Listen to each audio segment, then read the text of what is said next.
Hello everybody. आज हम बात करेंगे ईएसआईसी एमटीएस यूडीसी और दो स्टेनोग्राफर का दोस्तों एग्जाम जिसका ऑनलाइन फॉर्म निकला हुआ है 2022 में दोस्तों। उसका प्रीवियस ईयर जो पूछा गया क्वेश्चन है, देखिए ये क्वेश्चन है 2016 में दोस्तों। जीके का जितना भी यूडीसी में पूछा गया है, एमटीएस में पूछा गया है, सारा क्वेश्चन मैं कराने वाला हूँ, तो आपको एक तरह का आइडिया मिलेगा दोस्तों कि किस प्रकार का प्रश्न पूछा जाता है, ताकि आप आगे अप्लाई करें कि ना करें तो आपको एक रिव्यू मिलेगा कि किस प्रकार का पिछला बार प्रश्न पूछा गया था। तो चलिए पहले प्रश्नों को शुरू करते हैं, ठीक है। तो दोस्तों पहला प्रश्न है, राष्ट्रीय ध्वज का केसरिया रंग क्या दर्शाता है। ठीक है दोस्तों, जो हमारा राष्ट्रीय ध्वज है उसका जो केसरिया रंग है वो दोस्तों किसको दर्शाता है। ऑप्शन दिया है दोस्तों, विश्वास एवं शौर्य, सत्य एवं शांति, साहस एवं बलिदान और उपर्युक्त सभी। तो दोस्तों इसका आंसर हो जाएगा साहस और बलिदान को। राष्ट्रीय ध्वज का केसरिया रंग दोस्तों साहस एवं बलिदान को दर्शाता है। अगला प्रश्न देखिएगा दोस्तों, भारत के प्रथम उपराष्ट्रपति कौन थे। ठीक है दोस्तों, प्रश्न भारत के प्रथम उपराष्ट्रपति कौन थे। तो दोस्तों यहाँ पे ऑप्शन है डॉक्टर राजेंद्र प्रसाद, वीवी गिरी, डॉक्टर एस राधाकृष्णन और नीलम संजीव रेड्डी। तो दोस्तों इसका आंसर हो जाएगा डॉक्टर एस राधाकृष्णन, जो है भारत के प्रथम उपराष्ट्रपति थे। ठीक है दोस्तों, देखते हैं अगले प्रश्न को। अगला प्रश्न है दोस्तों, बेसबॉल खेल के मैदान का नाम क्या होता है। जो दोस्तों बेसबॉल खेल होता है उसके मैदान का नाम क्या है। ठीक है, ऑप्शन है दोस्तों कोर्ट, रिंग, डायमंड और रिंग। तो दोस्तों इसका आंसर हो जाएगा डायमंड। बेसबॉल जिस मैदान में खेला जाता है दोस्तों उसको डायमंड कहा जाता है। अगला प्रश्न है, सूर्य के चारों ओर चक्कर पूरा करने में बुध को कितने दिन लगते हैं। प्रश्न है दोस्तों, सूर्य के चारों ओर चक्कर पूरा करने में बुध को कितने दिन लगते हैं। तो दोस्तों इसका आंसर हो जाएगा 88 दिन। ठीक है, सूर्य के चारों ओर चक्कर पूरा करने में बुध को 88 दिन लगते हैं। ठीक है, यहाँ पे जो दोस्तों 365 दिन देख रहे हैं आप, यह पृथ्वी का होता है। पांचवा प्रश्न देखिए दोस्तों, पांचवा प्रश्न है, यदि 1 किलोमीटर 10 हेक्टोमीटर के बराबर है तो 1 हेक्टोमीटर किसके बराबर होगा। दोस्तों प्रश्न ध्यान से सुनिएगा, यदि 1 किलोमीटर 10 हेक्टोमीटर के बराबर है तो 1 हेक्टोमीटर किसके बराबर होगा। तो दोस्तों इसका आंसर हो जाएगा 10 डेकामीटर। ठीक है, 1 हेक्टोमीटर किसके बराबर होता है तो 10 डेकामीटर के बराबर होता है। अगला प्रश्न है दोस्तों, कर के संदर्भ में वैट का तात्पर्य क्या है। दोस्तों कर के संदर्भ में वैट का जो तात्पर्य वो क्या है। ऑप्शन है दोस्तों वैल्यूम एडिशनल टैक्स, अगला है दोस्तों value added tax, C option है वैल्यूएबल एडिशनल टैक्स और डी ऑप्शन है दोस्तों वैल्यू ऑल्टरनेटिव टैक्स। ठीक है, तो दोस्तों इसका आंसर हो जाएगा वैल्यू एडेड टैक्स। वैट का जो दोस्तों फुल रूप होता है वो वैल्यू एडेड टैक्स होता है। ठीक है, इसको याद रखिएगा दोस्तों। सातवां प्रश्न देखिए दोस्तों, सातवां प्रश्न है, झूठ पकड़ने के लिए कौन सा यंत्र प्रयुक्त होता है। दोस्तों जिसे लाई डिटेक्टर बोला जाता है, झूठ पकड़ने के लिए कौन सा यंत्र प्रयुक्त होता है। ऑप्शन है दोस्तों पॉलीग्राफ, लैक्टोमीटर, पिकोनोमीटर और दोस्तों कोरोनोग्राफ। तो दोस्तों इसका आंसर हो जाएगा पॉलीग्राफ। ठीक है, झूठ पकड़ने का जो यंत्र प्रयुक्त होता है दोस्तों उसको पॉलीग्राफ बोला जाता है। अगला प्रश्न देखते हैं, क्रिकेट खिलाड़ी एवं देश जिसमें वह संबंधित है। ठीक है, उनका युग्म दिया है, जो इसमें दोस्तों गलत जोड़े का पहचान करना है। ठीक है, ऑप्शन ए में है स्टीवा, जो कि दोस्तों ऑस्ट्रेलिया के खिलाड़ी थे। अगला ऑप्शन है दोस्तों क्लाइव लॉयड, जो कि वेस्ट इंडीज के खिलाड़ी थे। दोस्तों यहाँ पे जो सी ऑप्शन दिया है एलन बॉर्डर, ये भी ऑस्ट्रेलिया के क्रिकेटर थे। ठीक है, ये ऑप्शन जो है सी नंबर ये गलत है। ठीक है, 9 नंबर प्रश्न देखिएगा दोस्तों, प्रश्न है, निम्नलिखित में से कौन सा एक सार्वजनिक उपक्रम नहीं है। ठीक है, ऑप्शन दिया है दोस्तों, आप ऑप्शन देख लीजिए, इसमें जो इसका दोस्तों सटीक आंसर होगा इसका ऑप्शन नंबर डी आंसर सही है। इंडियन पेट्रोकेमिकल कंपनी लिमिटेड ये सार्वजनिक उपक्रम नहीं है। अगला प्रश्न देखते हैं दोस्तों, ओडिसी नृत्य शैली किस राज्य की है। दोस्तों जो नृत्य की शैली है ओडिसी, ये किस राज्य की है। तो दोस्तों इसका आंसर हो जाएगा बी, उड़ीसा राज्य की। ठीक है, नाम से ही पता चल रहा है दोस्तों ओडिसी नृत्य शैली किस राज्य की है तो उड़ीसा की। 11 नंबर प्रश्न देखिएगा दोस्तों, वह स्थान जहाँ भगवान महावीर ने अंतिम सांस लिया एवं निर्वाण प्राप्त किया। ठीक है, जहाँ पे उनकी मृत्यु हुई थी। दोस्तों प्रश्न का मतलब ये है, यहाँ पे ऑप्शन दिया है दोस्तों सासाराम, पावापुरी, पटना और दोस्तों मधुबनी। तो दोस्तों इसका आंसर जो हो जाएगा वो पावापुरी होगा। ठीक है, भगवान महावीर ने अपना अंतिम सांस दोस्तों पावापुरी में लिया था। ठीक है, बढ़ते दोस्तों अगले प्रश्न की तरफ। अगला प्रश्न है दोस्तों, दिलीप ट्रॉफी किस खेल से संबंधित है। दोस्तों प्रश्न है, दिलीप ट्रॉफी जो है वो किस खेल से संबंधित है। तो दोस्तों यहाँ पे ऑप्शन दिया हुआ है क्रिकेट, हॉकी, फुटबॉल और टेनिस। तो दोस्तों इसका आंसर हो जाएगा क्रिकेट। दिलीप ट्रॉफी जो है दोस्तों वो क्रिकेट से संबंधित है। दोस्तों अगला प्रश्न है 10 मिलीमीटर। ठीक है दोस्तों, प्रश्न को ध्यान से देखिएगा, 10 मिलीमीटर 1 सेंटीमीटर के बराबर है तो 10 सेंटीमीटर किसके बराबर होगा। दोस्तों प्रश्न है 10 मिलीमीटर 1 सेंटीमीटर के बराबर है तो 10 सेंटीमीटर किसके बराबर होगा। तो दोस्तों इसका आंसर हो जाएगा 1 डेसीमीटर के। ठीक है दोस्तों, इसका आंसर हो जाएगा 1 डेसीमीटर के बराबर होगा। 14 नंबर प्रश्न देखिएगा, निम्नलिखित में से कौन सा एक कालिदास द्वारा रचित नहीं है। दोस्तों यहाँ पे ऑप्शन है रघुवंश, विनय पत्रिका, शकुंतला और दोस्तों ऋतुभरा। ठीक है, ये प्रश्न पूछ रहा है कि ये इनमें से जो है वो कौन सा ऐसा है जो कालिदास द्वारा रचित नहीं है।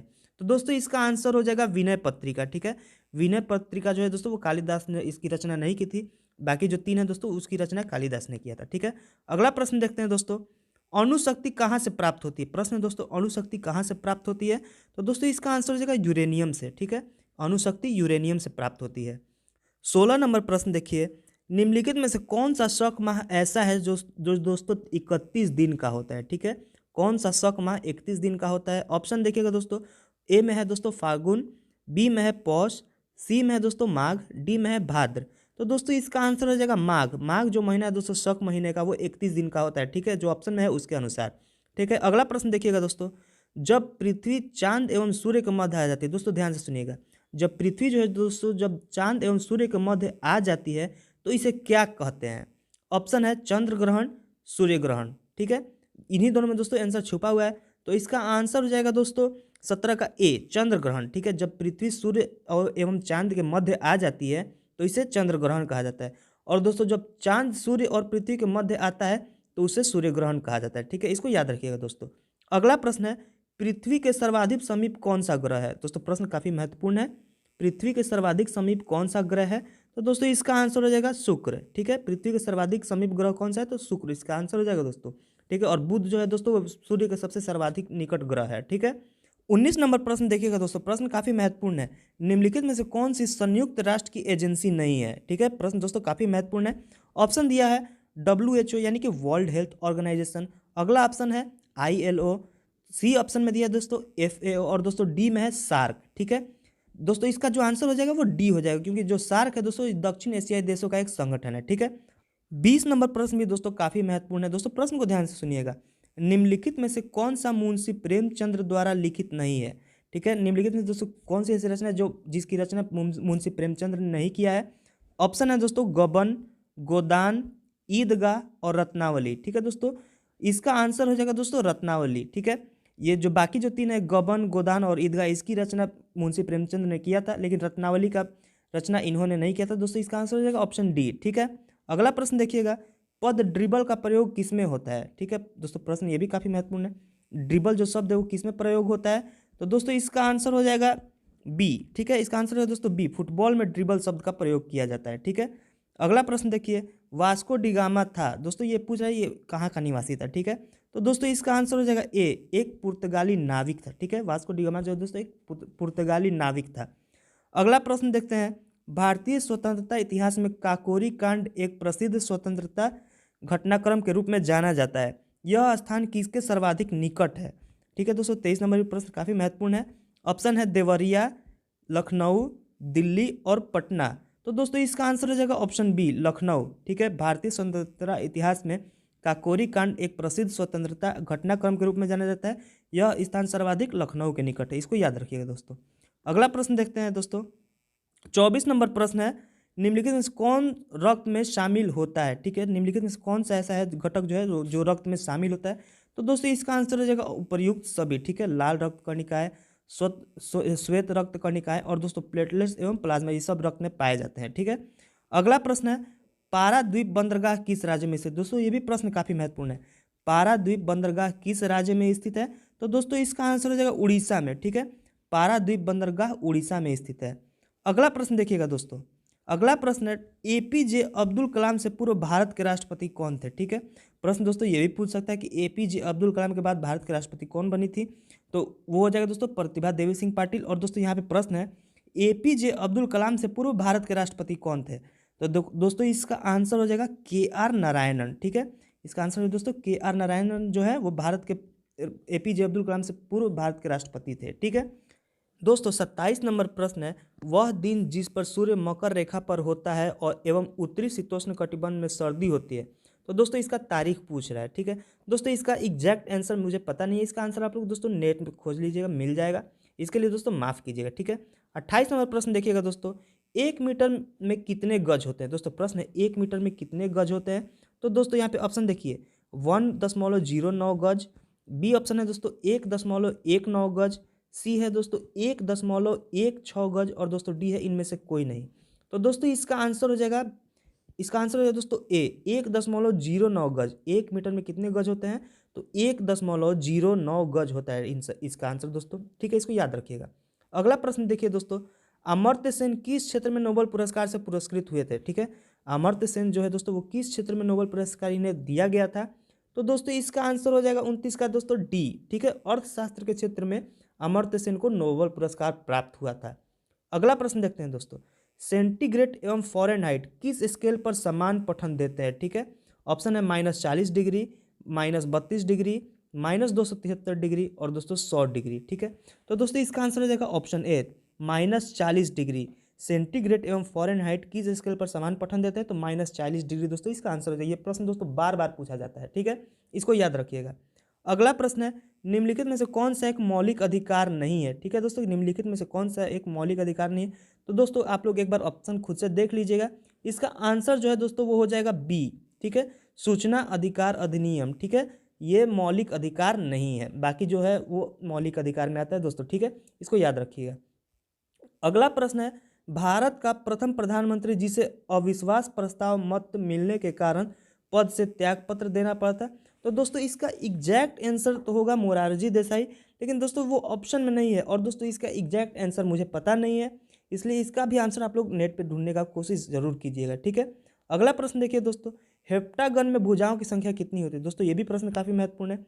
हेप्टागन में भुजाओं की संख्या कितनी होती है? तो दोस्तों इसका आंसर हो जाएगा ऑप्शन ए 7 होती है, ठीक है। अगला प्रश्न देखिए दोस्तों, ग्रीनविच मीन टाइम में ग्रीनविच क्या संदर्भित करता है? ठीक है, ग्रीनविच मीन टाइम जो है दोस्तों टाइम जोन है, ठीक है, ग्रीनविच क्या संदर्भित करता है? तो दोस्तों इसका आंसर हो जाएगा ए लंदन के निकट एक गांव, ठीक है। यहाँ पे दोस्तों अभी ऑप्शन में शहर भी करके दे सकता है, लंदन के निकट एक शहर, तो आप लोग इससे घबराइएगा नहीं, लंदन के निकट एक गांव या शहर जो भी ऑप्शन में होगा उसको मार दीजिएगा, ठीक है। अगला प्रश्न है, लोकटक झील कहाँ स्थित है? दोस्तों प्रश्न काफ़ी महत्वपूर्ण है, लोकटक झील कहाँ स्थित है? तो दोस्तों इसका आंसर हो जाएगा सी मणिपुर में स्थित है, ठीक है। बढ़ते हैं दोस्तों अगले प्रश्न की तरफ। 36 नंबर प्रश्न देखिएगा दोस्तों, 36 नंबर प्रश्न है, इसमें दोस्तों है कि कौन सा ऐसा है जो गलत है, ठीक है। तो दोस्तों इसका आंसर हो जाएगा डी, ठीक है, डी है जो दोस्तों गलत है। बिहू असम का एक मुख्य उत्सव नहीं है, ये एक नृत्य शैली है, ठीक है। बिहू जो है असम का एक नृत्य शैली है। अगला प्रश्न देखिएगा दोस्तों, 37 नंबर प्रश्न है, भारतीय संघ के 28वें राज्य के रूप में कौन सा राज्य अस्तित्व में आया था? ठीक है, भारतीय संघ के 28वें राज्य के रूप में कौन सा राज्य अस्तित्व में आया था? तो इसका आंसर हो जाएगा दोस्तों झारखंड। अगर 29वां पूछ दे तो दोस्तों उसका आंसर हो जाएगा तेलंगाना हो जाएगा, ठीक है, तेलंगाना 29वां राज्य था भारत का, ठीक है। अगला प्रश्न है दोस्तों 38 नंबर, विषम को चुनना है इसमें, ठीक है, 38 नंबर जो प्रश्न है दोस्तों इसमें विषम को चुनना है, ठीक है। ऑप्शन है हुमायूं का मकबरा, कुतुब मीनार, अक्षरधाम मंदिर और रॉक गार्डन, ठीक है। दोस्तों ऑप्शन जो एक है ए है हुमायूं का मकबरा, ये दोस्तों दिल्ली में स्थित है, ठीक है। कुतुब मीनार भी दिल्ली में है, अक्षरधाम मंदिर दिल्ली में है और दोस्तों जो रॉक गार्डन है ये चंडीगढ़ में है, ठीक है, रॉक गार्डन चंडीगढ़ में पड़ता है दोस्तों, इसका आंसर हो जाएगा ऑप्शन डी। 39 नंबर प्रश्न देखिएगा दोस्तों, चंडीगढ़ शहर की वास्तुकला एवं शहरी नियोजन की ली कार्बोजियर द्वारा किया गया था, जो एक कहाँ के नागरिक? इसमें दोस्तों पूछ रहा है कि जो ये है ली कार्बोजियर ये कहाँ के निवासी थे? तो दोस्तों इसका आंसर हो जाएगा बी, ठीक है, फ्रेंच नागरिक थे, ठीक है। चंडीगढ़ शहर की वास्तुकला एवं शहरी नियोजन ली कार्बोजियर द्वारा किया गया था, जो कहाँ के नागरिक थे? तो फ्रेंच नागरिक थे। अगला प्रश्न है दोस्तों, केचुआ क्या उत्सर्जित करता है? दोस्तों प्रश्न काफ़ी महत्वपूर्ण है, केचुआ उत्सर्जित करता है, तो दोस्तों इसका आंसर हो जाएगा ऑप्शन ए यूरिया, ठीक है, केचुआ जो है दोस्तों यूरिया उत्सर्जित करता है। अगला प्रश्न देखिए दोस्तों, निम्नलिखित में से किनको विवाह की आज्ञा नहीं दी जानी चाहिए? प्रश्न दोस्तों काफ़ी महत्वपूर्ण है, निम्नलिखित में से किनको विवाह की आज्ञा नहीं दी जानी चाहिए? दोस्तों इसका एग्जैक्ट आंसर तो मुझे नहीं पता, लेकिन ऑप्शन के थ्रू जो दोस्तों आंसर लग रहा है वो डी होना चाहिए, ठीक है। इसका भी आंसर है दोस्तों आप लोग नेट पे ढूंढने का कोशिश कीजिएगा, ठीक है, प्रश्न काफ़ी महत्वपूर्ण है, इसको याद भी कर लीजिएगा दोस्तों अगर इसका आंसर मिल जाए तो। अगला प्रश्न है, निम्नलिखित में से कौन सी घटना के कारण साबुन का बुलबुला रंगीन प्रतीत होता है? दोस्तों प्रश्न काफ़ी महत्वपूर्ण है, निम्नलिखित में से कौन सी ऐसी घटना है जिसके कारण साबुन का बुलबुला रंगीन प्रतीत होता है? दोस्तों ऑप्शन है व्यतिकरण, विवर्तन, ध्रुवण और दोस्तों उपर्युक्त सभी। तो दोस्तों इसका आंसर हो जाएगा व्यतिकरण के कारण, ठीक है। निम्नलिखित में से कौन सी ऐसी घटना है जिसके कारण साबुन का बुलबुला रंगीन प्रतीत होता है? तो दोस्तों व्यतिकरण के कारण होता है इसका आंसर, ठीक है।